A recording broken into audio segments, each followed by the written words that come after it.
it's Sari. So as ever, I am online on a Tuesday for just to answer a couple of questions. So any questions at all that anybody has got. Sorry, I've just realised I've got mascara all on my face. I've been swimming earlier and very, very wet hair. So say hi when you're there so I can see who's around. I can say hello to you. Thank you for joining me. I'm just trying to go online on another phone so that I can share this to somewhere else to see if anybody else has any questions. So yeah, the whole idea on a Tuesday is because obviously I do my coaching calls in my private membership clubs, but I just try and hop on a Tuesday to answer a couple of questions for those that are not in my paid membership clubs, so that everybody gets the chance to ask questions. And if you don't catch these videos live, they will stay on this page. They'll also be added to YouTube if you follow my YouTube account. And they also get uploaded to Instagram. So if you're over on Instagram, you'll find them on the Instagram TV bit there as well. So yeah, so say hi so I can see who's there. I can see there's a couple of people. A few people, but it's not saying who. Say hello, hello, hello. And let me know if you have any questions at all whilst I just try and share from this other phone. Won't be a second. Let's have a look. So, quite quiet tonight. Quite quiet. Hi, Joe. Joe, was it you that asked me yesterday if it was me and my family on the TV? I think it was. We did that. I shouldn't think now. Might have even been 2 years ago. Hi, Carol. Yeah, we did it. It was really good fun, actually. It was quite a good experience. It was one of those things. It was like, it was New Year's Day once. And, you know, when you kind of get to New Year and you go, I'm going to do some fun stuff this year. And I said to myself, I want us to do some stuff as a family that we wouldn't ordinarily do, that would just be like a bit different, a bit unusual. And then it was about 2 days later, saw it advertised. And if you're wanting any work done or any stuff done on your house and you happen to be a part of this programme. So I just applied. I didn't think for 1 minute that we'd get picked to go on it, and we did. Husband was mortified, but I thought he came across fine. Daughter was okay because she was then young enough not to feel it's really uncool, but I think now when anybody sees it or any of her friends, she's a bit like, I'm not sure I want them to watch it. Because in the time, any of you that have got children around the age of 10, or older, you realise that between the age of what she was then, probably 9.5, 10, to now 12, is a huge difference in every single way, shape and form. So I'm still trying to log on to this to share, to see if we've got any other questions. Has anybody who is already online got any questions for me that they would like me to answer?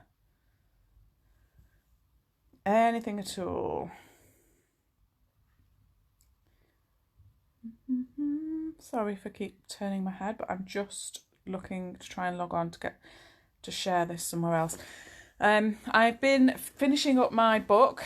Well, it's not finished yet, but been working on it. Anxiety is a bleep, or is it? I'm really excited about it. It's like actually better than I ever imagined it would be in terms of, I mean, someone might read it and think it's absolutely crap, but in terms of what I expected and what I thought would come out, I'm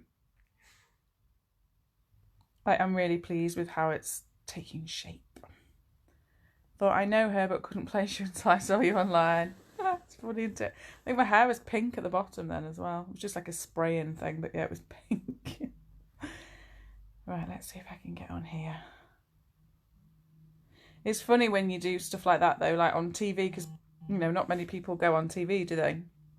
For whatever reason, and that, like, it was a very random thing that we did, but it's just funny seeing how it all works behind the scenes, and it's quite difficult at times. I mean, they were really nice. It wasn't, none of it was untrue what was on there, like it was all truth, but sometimes they'll say, oh, when you just said that, will you say that again? And like saying it for a second time is really quite, you know, acting out what you've just done naturally is just really quite awkward. So I don't think I'd ever be made for TV. Right, I might just about be able to get on in a second. So yeah, so if anyone has any questions at all about anything, no question too big, too small, anything at all. Let's have a look. Okay, I'm just about to share this.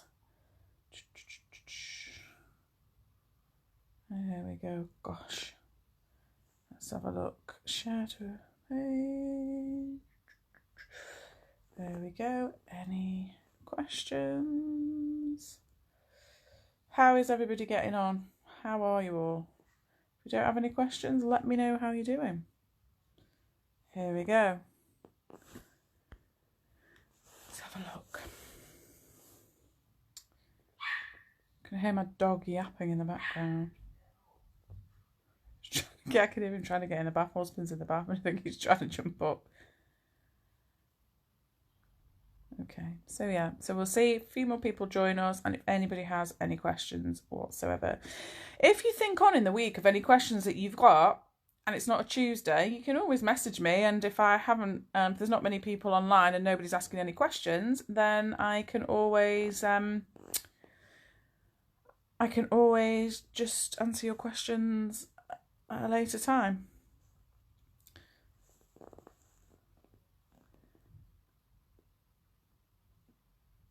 Joe, how do you suggest I stay strong for my wife who is off work with anxiety? Hi, Debbie. Okay. It's a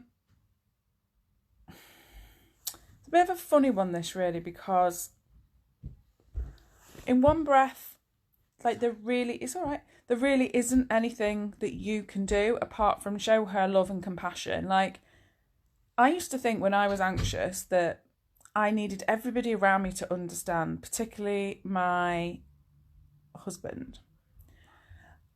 And I would almost read in sometimes to the fact that he wouldn't be around me as much, and he'd be tidying up and he'd be doing things with my daughter. And I might read into that. It's like he doesn't want to be near me because I'm anxious and I'm a terrible person.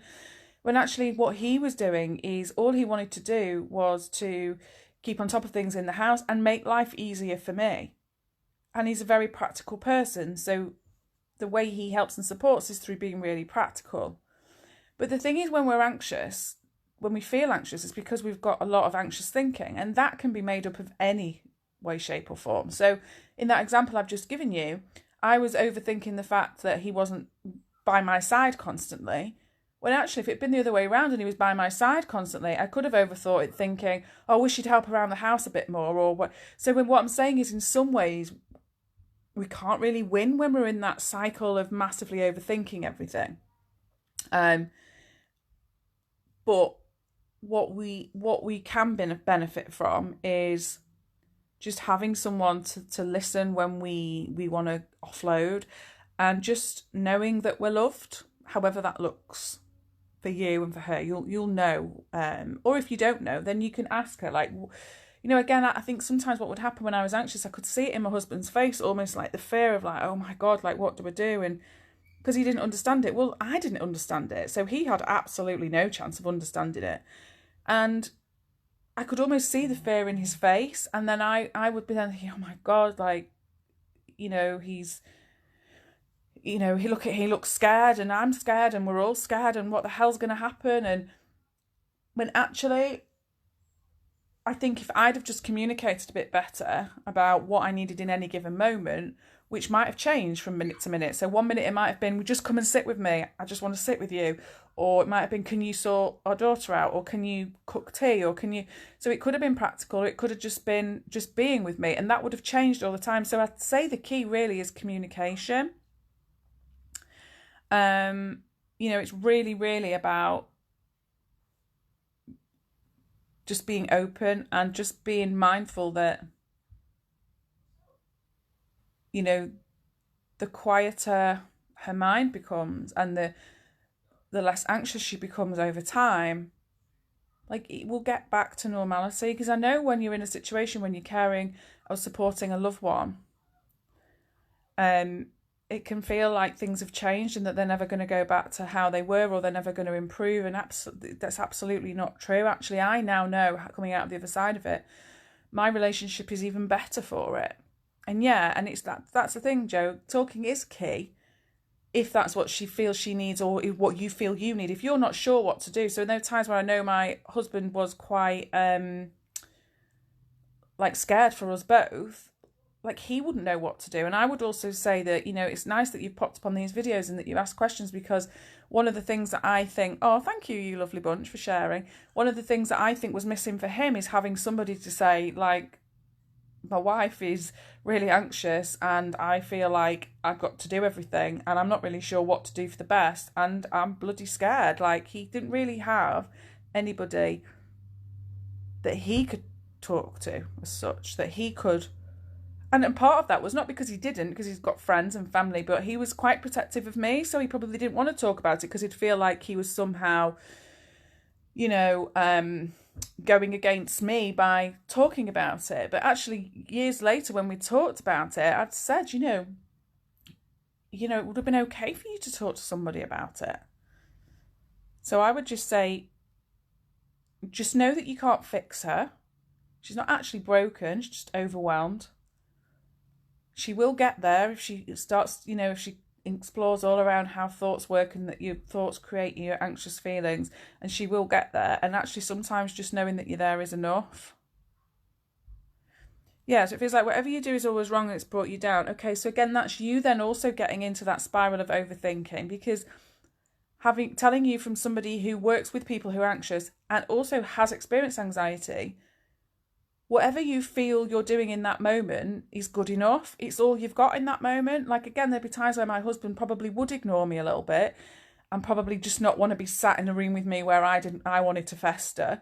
And, you know, so sometimes he might feel like it's too much and want to get out. And someone could say, oh, you really should be with her. But actually, in that moment, that's what he needed. And you've got to do also what's right for you. And I would say, in a way as well, this might sound really silly, but it's about not trying too hard to figure it all out and understand what's best, and just follow your gut instincts. And if your gut instinct tells you need space, or she needs space, or you need to ask her what's needed, then go with that, because there is no right or wrong, because it's created from anxious thinking. As I was saying earlier, we could overthink any scenario whatsoever. And it's understandable that you might feel a bit down with the situation, because it can be quite relentless, not only for those experiencing it, but also for those who are trying to support someone. So I hope that helps a little bit. Jane, my 19-year-old son has not been out of the house for over a year, struggling to know what to do. Any advice? Feels helpless at the minute. Okay, Jane, I would really strongly advise that you, however you do it, you get to explore these 3 principles that I coach. It's not only me that coaches them, because the only thing keeping him in is his thoughts about the outside world. He believes that he's safer at home. He believes that if he goes out, you know, he's going to get too overwhelmed or panic, or something bad's going to happen. I've worked with lots of people who have been confined to the house. Someone who was confined to the house for many, many, many years, who, if this gives you some hope, actually went to Japan last year. And I've talked about this person many times because I just love it. It's fantastic.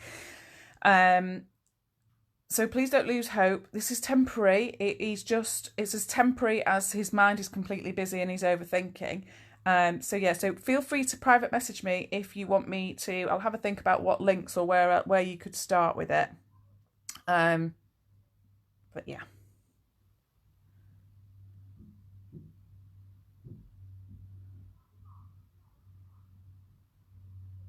Okay, I need help. Still in love with my ex. He beat me up. What should I do? He's coming out in October. Okay, Kelly, it's really hard this, because my gut instinct wants to say to you, why would you want to be with someone who beats you up? But I understand that that's just one statement that you've made, and that's not for me to judge. That's not my place. But what I would say is even love, even relationships are made up through our thinking. So there must be thought there around, I can't be without this person, or I'm better with this person, even though they do this. So again, it's about you learning to understand more about how your pattern of thinking then creates a situation where you find yourself then quite vulnerable. I'd say if you've got till October and you're feeling like that's the time scale, you've got plenty of time to figure out what you want. And when you're not in your head really busy with all the overthinking, your gut instinct will tell you the right thing to do. And I know probably what your gut instinct would tell you to do. But you're really going to listen to your own gut instinct. You're not going to hear it whilst your mind is so busy with all of the overthinking.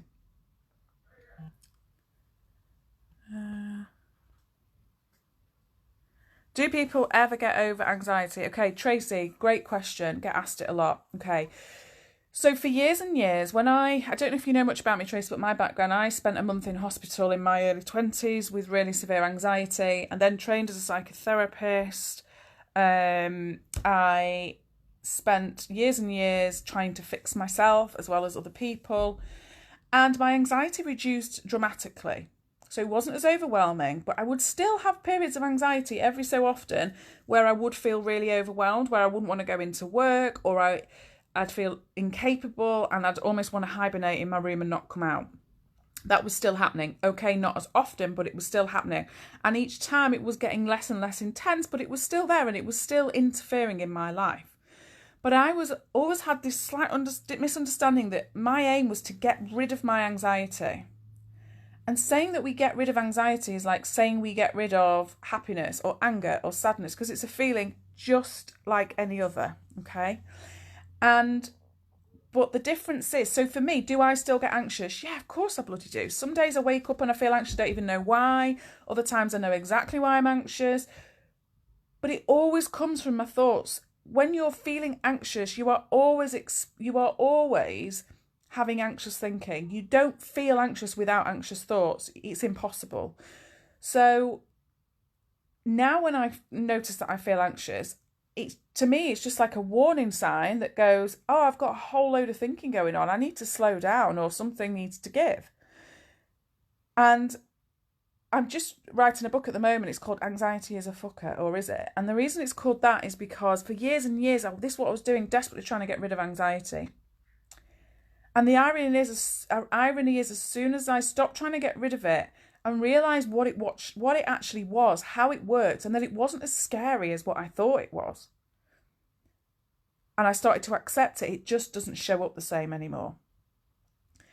So do I get anxious? Yeah, I do. Will I ever be completely anxiety free? No, because I'm human. However, if I do feel anxious and I get anxious thoughts and then I have feelings of anxiety, it doesn't send me into a spiral of panic of, oh my God, it's here, it's back, it's going to get worse. What if I lose control? What if this? What if that? I don't go there anymore. I just know that it will pass. I know that it's as a result of me overthinking something. And so it's kind of a bit like the same as going, oh, it's raining today, so I probably won't go out and sit, outside like I was going to because it's not practical. So I might wake up and go, oh, I'm feeling a bit anxious today. I might not do loads like I was going to. I might just do a couple of things. Like, that's how insignificant it is to me now. So that's the difference. So in answer to your question, no, I don't think we can ever get rid of anxiety. However, do we need to live with anxiety that stops us leaving the house, that stops us living our life, that interferes in our relationships, that makes us feel physically sick, that's where we're constantly in fight or flight? Yes, we can get over that. That is not regular feelings of anxiety. That is really irrational as a result of massively overthinking and then having physical symptoms and being in the cycle. So someone said there, coping with PTSD and anxiety, it all works in the same way. It's coming from thinking. So, if you think about post-traumatic stress, it's from something in the past. Now, how do we re-experience that? We only ever re-experience it in the moment, in the now, through our thinking. There is no other way. So once we understand more about thinking, and it's not about trying to control our thoughts, because we can't, it's quite the opposite.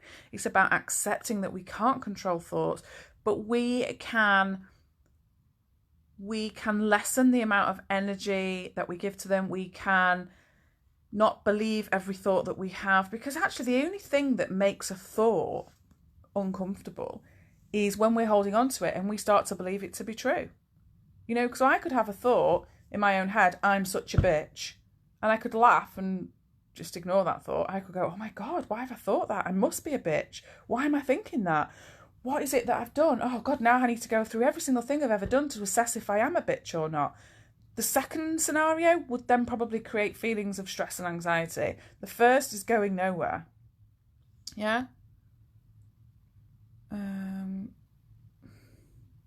Hi, Thomas. So there was something else. Right, let me just, because Carol, you asked much earlier, let me just go over this then before I finish up. So this may not make sense, but this is the active part of this rationale, e.g. with CBT, you aim to identify dysfunctional thoughts and replace with rational ones. Tricky, yes. Okay, so yes, Carol, it's more about, that's the bit about, there are some parts of CBT that will link in with what I'm saying. But in terms of this idea of us, like, listen, if we could say, right, I've got a negative thought. So that example I just gave, I might think, oh, I'm such a bitch. I might do something and think, oh, I'm such a bitch. And then that might spiral. So then if you could say, oh, right, well, Sari, just instead of thinking you're a bitch, just change that and think, actually, I'm a wonderful person. But if you're in the frame of mind where you've just been overthinking for half an hour that you feel like you've been a bit of a bitch, then you can't just swap negative thoughts for positive. Sometimes it'll work if you're not that deep in thought, but believe you me, I tried it many, many times, and sometimes it just doesn't cut the mustard. But yeah, it's like, let me think of an example. It's when you give energy and when you give life to that thought. So I'll give you one last example and then I'll leave it there. Say you are watching something on the TV, the news, okay, and you know at the bottom of the news, and I heard this once, I don't know where it came from originally, I heard it from a coach called Nicola Bird, but I think she got it from someone else originally, but it's a nice example. Anyway, so you've got like when you've got the ticker tape at the bottom of the news, and it's just like a little bit of a highlight reel of what's going on in the news, okay. Now, say I saw on there, bomb kills 3 people in such and such a place I've never even heard of. I might look at that and have a thought, oh, there's been a bomb, people have been killed, that's sad, and I'll have a feeling about that from my thinking of it. Then this might make me sound really heartless, but then I'm just gonna probably, then the next thought will be, oh, what time I've got to pick Maya up from school or something, and that thought passes and I just continue with my day. Let's just say I see on that same ticker tape 3 people in Manchester killed in a bomb. Because I'm in Manchester, right, that's the same thing, people killed with a bomb, just a different place. Now, my experience of that is going to be different. And I'm probably going to hold on to that thought, because what I'm going to do is I'm going to go, oh, Manchester, oh, that's near me, that relates to me, I need to know more about this. So what I would do is probably stop what I'm doing, sit down, turn the volume up, sit closer to the TV. I'd probably even go on my mobile at the same time and Google, has there been a bomb in Manchester, to get even more information. I want to bring that to life because I want to know more. I want to figure it out. And what's going to happen, the more I think about it, the more feelings I'm going to have about it. I might then start feeling scared. I might then start worrying about other people. I might then start having thoughts about what a terrible place the world is and how unsafe it is. And this can go on and on and on to the point where I might then feel really overwhelmed. Yeah, I didn't have that with the other experience of the other bomb. But yet the words were pretty much the same apart from one. I brought one of them to life and I left one of them well alone. And that's the difference. So it's not about changing from negative to positive, because there's 2 really negative examples. They're both really negative things. Yet one affected me more than the other because I brought it to life, because I was more interested in it, I explored it more, I thought more about it, so then I had more feelings about it. So I hope that helps, Carol. Fantastic information. Oh, thanks, Stephen. So yeah, all I can say is that I get that when people are feeling anxious, overwhelmed, PTSD, OCD, whatever it is, that it can feel really like there is no hope and there's no light at the end of the tunnel. And I get it. I read every book there was. I had psychotherapy. I trained as a psychotherapist. I had hypnotherapy. I trained as a hypnotherapy. I trained in NLP. I had NLP. I had EFT. Oh God, I don't know. Every bloody thing under the sun. And was trying too hard to fix myself. And every time I was trying to fix myself and it wasn't working, I'd then see myself as more of a failure, and this cycle would continue. And as soon as I started to really explore how human nature works, which is now what is my passion, helping other people, and that actually we don't experience anything other than through our thoughts, And that actually is a great thing, because it's a gift, because it actually means that we don't have to be a product of our experiences, because they're constantly changing and evolving.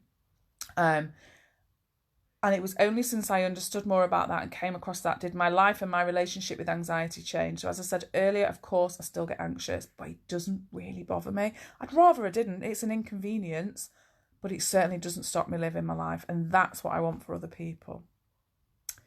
So there you go. So I hope that helped. If anyone wants to ask me any questions about any, links where I can send you. Lots of people have asked me about when this book's coming out that I'm doing. It's going to go out for pre-sale in a few days, and then it'll be out for postage in September, which I'm dead excited about. It's basically me talking about my journey, my story, but at the end of each chapter, stuff like this that I talk about to educate you in the area, so that hopefully you can read it, you might relate to some of my stuff, but also by the end of it, hopefully you'll understand a lot more about how all of this stuff works too. So yeah. Okay, take care. Thanks for joining me, and I'll speak to you all soon.